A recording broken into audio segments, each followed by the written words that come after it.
Hi friends, ನಮಸ್ತೆ ಎಲ್ರಿಗೂ. ನಾನು ನಿಮ್ಮ ಪ್ರೀತಿಯ ರೂಪ. ಫ್ರೆಂಡ್ಸ್, ಇವತ್ತಿಗೆ ನಾನು ಹೊಸ ವಿಡಿಯೋನ ತೋರ್ತಾ ಇದ್ದೀನಿ. ಏನಂದರೆ, ವೆಯ್ಟ್ ಲಾಸ್ ಮಾಡಬೇಕು ಅಂತ ಇರೋರು ಒಂದೇ ಥರ ಫುಡ್ ತಿಂದು ಡಯಟು ಅದು ಇದು ಅಂತ ಮಾಡಿಕೊಂಡು, ಹಾಗೆಯೇ ಚಪಾತಿ ಈ ಬಿಸಿಲು ಟೈಮಲ್ಲಿ ಚಪಾತಿ ಅಂತ ತಿಂದರೂ ಓವರ್ ಹೀಟಾಗಿ ಸೈಡ್ ಎಫೆಕ್ಟ್ ಆಗುವಂಥ ಚಾನ್ಸಸ್ ಇರುತ್ತೆ. ಸೊ ಹಾಗಾಗಿ ನಾನು ಒಂದು ಹೊಸ ರೀತಿ ರೆಮಿಡಿ ತೋರಿಸ್ತಾ ಇದ್ದೀನಿ. ಯಾಕಂದರೆ ಇದನ್ನು ಕೂಡ ನಾನು ಪರ್ಸ್ನಲಿ ನಾನು ಟ್ರೈ ಮಾಡಿದ್ದೀನಿ. ಯಾಕಂದರೆ ವೀಕ್ಲಿ 3 ಟೈಮ್ ಅಂದರೆ 3 ಡೇಸ್ ಮಾಡಿಕೊಂಡು ತಿಂದು ನಾನು 1 ವೀಕಿಗೆ 2 kg ಅಷ್ಟು ವೆಯ್ಟ್ ಲಾಸ್ ಮಾಡ್ಕೊಂಡಿದ್ದೀನಿ.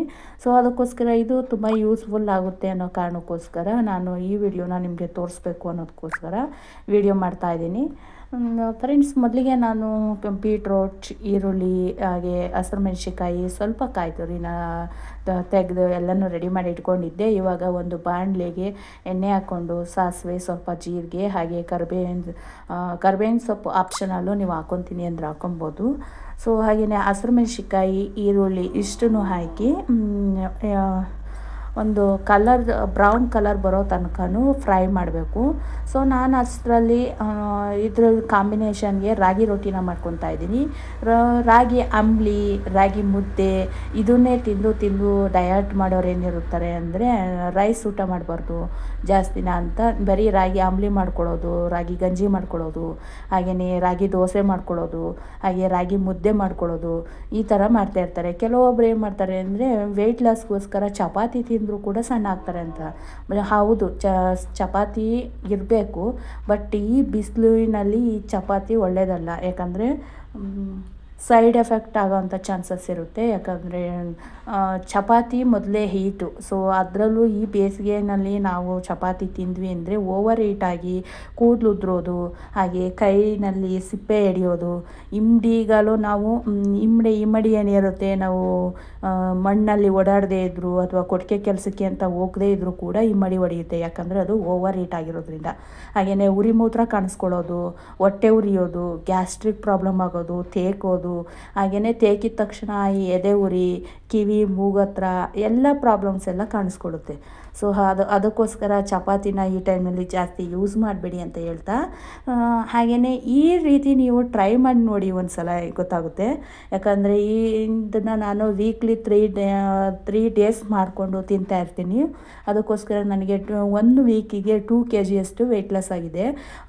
ಒಳ್ಳೆ ಆರೋಗ್ಯಕರವಾದ ಹಾಗೆ ಒಳ್ಳೆ ಪೌಷ್ಟಿಕಾಂಶ ಕೊಡುವಂಥ ಫುಡ್ ಕೂಡ ಇದು. ಬೀಟ್ರೋಟ್ ಅಂದರೆ ಏನು ಸಾಮಾನ್ಯ ಏನಲ್ಲ, ಬಾಡಿನ ತಂಪಾಗಿಸುತ್ತೆ. ಹಾಗೆ ಬ್ಲಡ್ ಪ್ರಾಬ್ಲಮ್ ಇದ್ದರೂ ಕೂಡ ಅದನ್ನು ಸರಿದೂಗಿಸುತ್ತೆ. ಹಾಗೆಯೇ ಟೇಸ್ಟ್ ಕೂಡ ಅಷ್ಟೇ ಸೂಪರಾಗಿರುತ್ತೆ. ನಾವು ತುಂಬ ಮಸಾಲ ಅದು ಇದು ಟೇಸ್ಟ್ ಚೆನ್ನಾಗಿ ಬರಲಿ ಅಂತ ನಾವು ತುಂಬ ಮಸಾಲ ಪೌಡ್ರು ಯೂಸ್ ಮಾಡೋದು, ಅಥವಾ ಶುಂಠಿ ಬೆಳ್ಳುಳ್ಳಿ ಪೇಸ್ಟ್ ಹಾಗೆ ಹೀಗೆ ಅಂತೆಲ್ಲ ಹಾಕ್ತಾಯಿರ್ತೀವಿ. ಸೊ ನಾನು ಏನೂ ಹಾಕಿಲ್ಲ, ಓನ್ಲಿ ಹಸಿರು ಮೆಣಸಿನ್ಕಾಯಿ, ನೀರುಳ್ಳಿ, ಹಾಗೆಯೇ ಸ್ವಲ್ಪ ಕಾಯಿ, ಹಾಗೆ ಒಂದು ಅರ್ಧ kg ಅಷ್ಟು ಬೀಟ್ರೋಟ್ ಅಷ್ಟೇ ಯೂಸ್ ಮಾಡ್ಕೊಂಡಿದ್ದೀನಿ. ನಮ್ಮ ಮನೆಯಲ್ಲಿ 3-5 ಡೇಸ್ ಇದ್ದೀವಿ, 3-4 ಮೆಂಬರ್ಸ್ ಇದ್ದೀವಿ ಆಯಿತಾ. ಅದಕ್ಕೋಸ್ಕರ ನಾನು ಅರ್ಧ kg ಬಳಸ್ತಾಯಿದ್ದೀನಿ. ನೀವು ಒಬ್ರಿಗೆ ಅಷ್ಟೇ ಮಾಡ್ಕೊಳ್ಳೋದು ಅಂದರೆ ಒಂದು ಮೀಡಿಯಮ್ ಸೈಜು ಒಂದು ಬೀಟ್ರೋಟ್ ಅದು ಸಾಕಾಗುತ್ತೆ.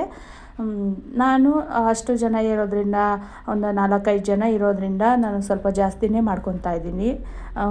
ಉಳ್ಕೊಂಡ್ರೆ ನಾನು ಮಧ್ಯಾಹ್ನಕ್ಕೆ ಇದರಲ್ಲೇ ರೈಸ್ ಊಟ ಮಾಡ್ಬೋದು, ಅಥವಾ ಒಂದು ರಾಗಿ ದೋಸೆ ಕೂಡ ಮಾಡ್ಕೊಂಡು ತಿನ್ಬೋದು ಅನ್ನೋದು ಕಾರಣಕ್ಕೋಸ್ಕರ ಸ್ವಲ್ಪ ಜಾಸ್ತಿನೇ ಮಾಡ್ತಾಯಿದ್ದೀನಿ.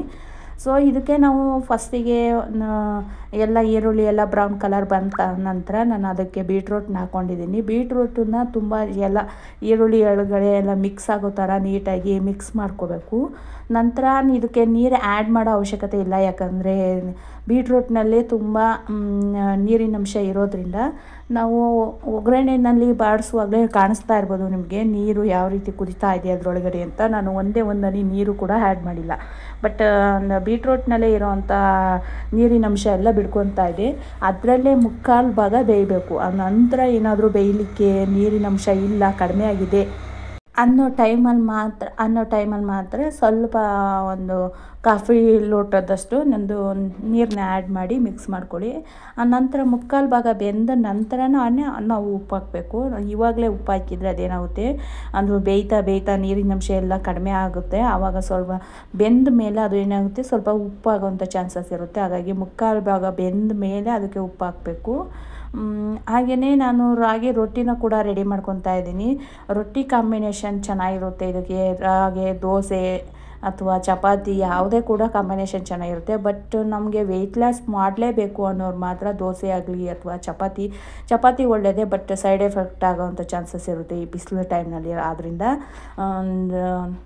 ಚಪಾತಿನೂ ಬೇಡ, ನಾನು ರಾಗಿ ದೋಸೆ ಮಾಡ್ಕೊಬೋದು, ಬಿಟ್ಟರೆ ರಾಗಿ ರೊಟ್ಟಿ ಮಾಡ್ಕೊಬೋದು. ಸೊ ನಾನು ಇಲ್ಲಿ ರಾಗಿ ರೊಟ್ಟಿನ ಮಾಡ್ತಾಯಿದ್ದೀನಿ. ಒಂದು ಸೈಡ್ನಲ್ಲಿ ಬೇಯ್ಲಿಕ್ಕೆ ಇಟ್ಟಿದ್ದೀನಿ, ಇನ್ನೊಂದು ಸೈಡ್ನಲ್ಲಿ ನಾನು ರೊಟ್ಟಿಗೆ ರೆಡಿ ಮಾಡ್ಕೊತಾ ಇದ್ದೆ. ಸೊ ಈ ಟೈಮಲ್ಲಿ ಎಲ್ಲನೂ ಮಿಕ್ಸ್ ಮಾಡಿ ಸ್ವಲ್ಪ ಕಾಯಿ ತುರಿ ಏನೋ ತುರಿದಿಟ್ಕೊಂಡಿದ್ದೀವಿ ನಾವು ಕಾಯಿನ, ಅದನ್ನು ಆ್ಯಡ್ ಮಾಡಿ ಹಾಗೆಯೇ ಸ್ವಲ್ಪ ಉಪ್ಪನ್ನ ಹಾಕಿ ಮಿಕ್ಸ್ ಕೊಡ್ತಾಯಿದ್ದೀನಿ ನೀಟಾಗಿ. ಇದು ಎಷ್ಟು ಚೆನ್ನಾಗಿ ಬೇಯುತ್ತೋ ಅಷ್ಟೇ ಟೇಸ್ಟ್ ಕೂಡ ಇರುತ್ತೆ ಅಂತ ಹೇಳ್ತೀನಿ ಬೀಟ್ರೋಟ್. ಸೊ ಈ ಟೈಮ್ನಲ್ಲಿ ನಾವು ಅದು ಚಿಕ್ಕದಾಯಿತು, ಪ್ಲೇಟು ಮುಟ್ಲಿಕ್ಕೆ ನೋಡಿದೆ, ಅದು ಚಿಕ್ಕದಾಯಿತು. ಹಾಗೆಯಿಂದ ದೊಡ್ಡದು ತಟ್ಟೆನೇ ಮುಚ್ಚುತ್ತಾ ಇದ್ದೀನಿ. ಸೊ ಈ ಟೈಮ್ನಲ್ಲಿ ನಾವು ಅದನ್ನು ಫುಲ್ ಕವರ್ ಮಾಡಿ ಮುಚ್ಚಿ ಒಂದು 5 ನಿಮಿಷ ಬೇಯಿಸಿದರೆ ಸಾಕು, ಫುಲ್ ಬೆಂದೋಗುತ್ತೆ. ಅದು ಟೇಸ್ಟ್ ಕೂಡ ಅಷ್ಟೇ ಚೆನ್ನಾಗಿ ಬಂದಿರುತ್ತೆ. ಕೆಲವೊಬ್ಬರು ಬೀಟ್ರೋಟ್ ಪಲ್ಯ ಅಂತ ಎಲ್ಲ ತೋರಿಸಿರ್ತಾರೆ ಯೂಟ್ಯೂಬ್ನಲ್ಲೆಲ್ಲ, ಬೀಟ್ರೋಟ್ ಪಲ್ಯ ಮಾಡೋದು ಯಾವ ರೀತಿ ಅಂತೆಲ್ಲ ತೋರಿಸಿರ್ತಾರೆ. ಬಟ್ ಗರಂ ಮಸಾಲ ಅಥವಾ ಜೀರಾ ಪೌಡ್ರು ಅಂತ ಎಲ್ಲ ಪೌಡ್ರುಗಳನ್ನ ಯೂಸ್ ಮಾಡಿರ್ತಾರೆ. ಬಟ್ ನಾನು ಯಾವುದೇ ರೀತಿ ಪೌಡ್ರಾಗಲಿ ಅಥವಾ ಮಸಾಲ ಪೌಡ್ರುಗಳಾಗಲಿ ಯಾವುದನ್ನೇ ಕೂಡ ಯೂಸ್ ಮಾಡಿಲ್ಲ ಇಲ್ಲಿ ನಾನು. ತುಂಬ ಹೆಲ್ತ್ಫುಲ್ಲಾಗಿ ನ್ಯಾಚುರಲ್ಲಾಗಿ ಮಾಡ್ಕೊಳ್ಳೋ ಅಂಥ ಒಂದು ಪಲ್ಯ ಆಗಿರೋದ್ರಿಂದ ನನಗೆ ಅದು ಅವಶ್ಯಕತೆ ಇಲ್ಲ ಅನ್ನಿಸ್ತು. ಮೇಯ್ನ್ ಬಂದು ನಮಗೆ ವೆಯ್ಟ್ ಲಾಸ್ ಅವಶ್ಯಕತೆ ಇತ್ತು ಇಲ್ಲಿ. ವೆಯ್ಟ್ ಲಾಸ್ಗೋಸ್ಕರ ಮಾಡ್ತಾ ಇರೋದ್ರಿಂದ ಯಾವುದೇ ಮಸಾಲ ಪೌಡ್ರ್ ಅವಶ್ಯಕತೆ ಇಲ್ಲ ಅಂತ ಅನ್ನಿಸ್ತು. ಅದಕ್ಕೋಸ್ಕರ ಹಾಗೇ ಮಾಡ್ತಾಯಿದ್ದೀನಿ. ಹೀಗೇ ಮಾಡಿಕೊಂಡ್ರೂ ಕೂಡ ಟೇಸ್ಟ್ ಅಷ್ಟು ಸೂಪರಾಗಿ ಬಂದಿರುತ್ತೆ.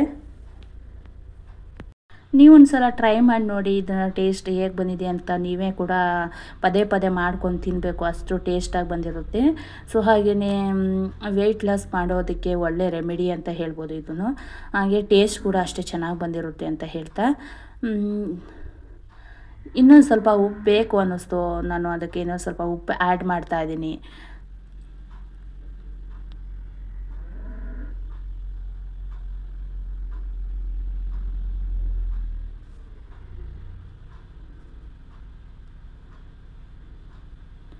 ಸೊ ಉಪ್ಪು ಆ್ಯಡ್ ಮಾಡಿ ಒಂದು ಪ್ಲೇಟ್ನ ಮುಚ್ಚಿ ಇನ್ನೊಂದು ಭಾಗದಲ್ಲಿ ಬೇಯಲಿಕ್ಕೆ ಇಡ್ತೇನೆ.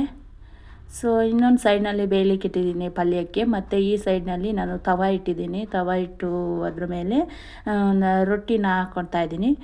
ಸೊ ನಾನು ಕೈನಲ್ಲೇ ಹಿಟ್ಟನ್ನು ಕೆಳಗಡೆ ಉದುರಿಸಿ ಮೇಲ್ಗಡೆಯಿಂದ ನಾನು ಕೈನಲ್ಲೇ ತೊಟ್ಟೋದು. ಕೆಲವೊಬ್ಬರು ಮಷಿನ್ನಲ್ಲಿ ಮಾಡ್ತಾರೆ, ಕೆಲವೊಬ್ಬರು ಕೆಳಗಡೆ ಪೇಪರ್ ಮೇಲ್ಗಡೆ ಪೇಪರ್ ಹಾಕ್ಕೊಂಡು ತೊಡ್ತಾರೆ, ಕೆಲವೊಬ್ಬರು ನೀರಿನಲ್ಲಿ ಕೂಡ ತೊಡ್ತಾರೆ. ಅಂದರೆ ಯೂಸೇ ಮಾಡೋಲ್ಲ, ಏನಂದರೆ ಹಿಟ್ಟನ್ನಾಗಲಿ ಯೂಸ್ ಮಾಡೋದಿಲ್ಲ ಅವ್ರು. ಕೆಲವೊಬ್ರು ಏನು ಮಾಡ್ತಾರೆ, ಬರೀ ನೀರಿನಲ್ಲಿ ಹಾಗೇನೆ ಆಯಿಲ್ ಕೂಡ ಯೂಸ್ ಮಾಡಿ ಮಾಡ್ತಾರೆ. ನಾನು ಅವ್ರಿಗೆ ಯಾವುದೇ ರೀತಿ ಮಾಡೋದಿಲ್ಲ. ನಾನು ಮಾಡೋದೇ ಹಿಟ್ಟು ಏನು ಬಂದಿರುತ್ತೆ. ನಾವು ರಾಗಿ ರೊಟ್ಟಿ ಮಾಡೋದಾದರೆ ರಾಗಿ ಹಿಟ್ಟನ್ನು ಬಳಸಿ ರೊಟ್ಟಿ ಹಾಕ್ತೀನಿ. ಅಂದರೆ ತಳಗಡೆ ಸ್ವಲ್ಪ ಉದುರಿಸ್ಕೊಂಡು ಆಮೇಲೆ ನಾನು ಕೈನಿಂದಲೇ ತಟ್ಟಿ ಮಾಡೋ ಅಂಥದ್ದು. ಸೊ ಈ ಟೈಮ್ನಲ್ಲಿ ಸ್ವಲ್ಪ ಬೆಂದಿದೆ ಅಂದ ಟೈಮ್ನಲ್ಲಿ ನಾನು ನೀರು ಹಾಕಿ ಅದನ್ನು ಮೇಲ್ಗಡೆ ನೀರೆಲ್ಲ ಸರ್ವಿ ಮತ್ತೆ ಮುಡ್ಚಿ ಹಾಕಿ ಬೇಯಿಸ್ತಿದ್ದೀನಿ. ಈ ಟೈಮಲ್ಲಿ ರೊಟ್ಟಿ ಯಾವ ರೀತಿ ಉಬ್ಬುತ್ತೆ ಅಂದರೆ ಅಷ್ಟು ಚೆನ್ನಾಗಿ ಉಬ್ಬುತ್ತೆ. ನೀವು ನೋಡ್ತಾ ಇರ್ಬೋದು ಅದೆಷ್ಟು ಚೆನ್ನಾಗಿ ಬೇಯ್ತಾ ಉಬ್ತಾ ಇದೆ ಅಂತ. ಈ ಚಪಾತಿ ಬೇಯಿಸಿದಾಗ ಎರಡೂ ಸೈಡ್ ಯಾವ ರೀತಿ ಉಪ್ಪುತ್ತೋ ಆ ಥರ ಉಪ್ಪುತ್ತೆ ಈ ರೊಟ್ಟಿನೂ ಕೂಡ.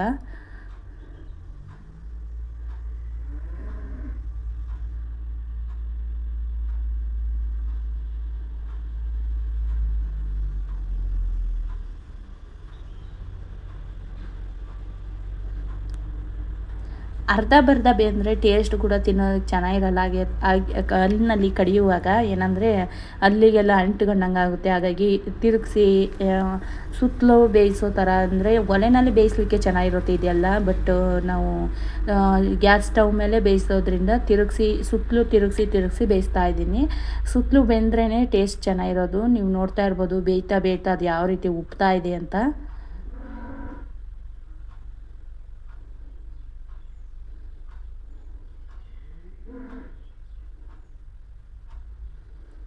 ಸೊ ಒಂದು ಬೇಯೋ ಅಷ್ಟರಲ್ಲಿ ನಾನು ಇನ್ನೊಂದು ತಟ್ಟಿ ರೆಡಿ ಮಾಡಿ ಇಟ್ಕೊಂಡಿರ್ತೀನಿ. ಹಾಗಾಗಿ ಒಂದು ತೆಗೆದ ತಕ್ಷಣ ಇನ್ನೊಂದನ್ನು ಆ್ಯಡ್ ಮಾಡ್ತೀನಿ, ಅಂದರೆ ತವ ಮೇಲೆ ಹಾಕಿ ಬೇಯಿಸ್ಲಿಕ್ಕೆ ಇರ್ತೀನಿ. ಈಗ ಮಾಡೋದ್ರಿಂದ ನಾನೊಂದು 10 ನಿಮಿಷದಲ್ಲಿ 10 ರೊಟ್ಟಿ ಆಗೋಷ್ಟು, ಅಂದರೆ ನಿಮಿಷಕ್ಕೊಂದು ರೊಟ್ಟಿ ಹಾಕುವಷ್ಟು ಕೆಪಾಸಿಟಿಯಿಂದ ಫಾಸ್ಟಾಗಿ ರೊಟ್ಟಿ ಹಾಕ್ತೀನಿ ಅಂತ ಹೇಳ್ಬೋದು. ಯಾಕಂದರೆ ನಮ್ಮ ಮನೆಯಲ್ಲಿ 10 ನಿಮಿಷದಲ್ಲಿ ನಾನು ರೊಟ್ಟಿ ರೆಡಿ ಮಾಡ್ತೀನಿ. ಬಟ್ ಪಲ್ಯ ಮಾಡೋದೇ ಸ್ವಲ್ಪ ತಡ ಆಗೋದು.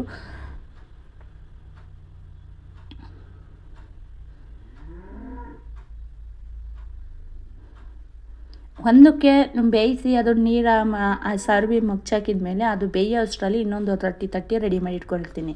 ಸೊ ಅದು ಬೆಂದ ಸೈಡಿ ತೆಗೆದಿಟ್ಟ ತಕ್ಷಣ ಮತ್ತೆ ಇನ್ನೊಂದು ಹಾಕೋದು. ಆ ಥರ ನಿಮಿಷಕ್ಕೊಂದು ಬೇಗ ಬೇಗ ಫಾಸ್ಟಾಗಿ ನಂಗೆ ರೊಟ್ಟಿ ತೊಟ್ಟೋದು ಅಂದರೆ ತುಂಬ ಇಷ್ಟ. ಅದರಲ್ಲೂ ನನ್ನ ಕೈನಲ್ಲೇ ತೊಟ್ಟಿ ಅಭ್ಯಾಸ. ಸೊ ಇವಾಗ ಟೇಸ್ಟ್ ಹೇಗಿದೆ ನೋಡುವ ಬನ್ನಿ.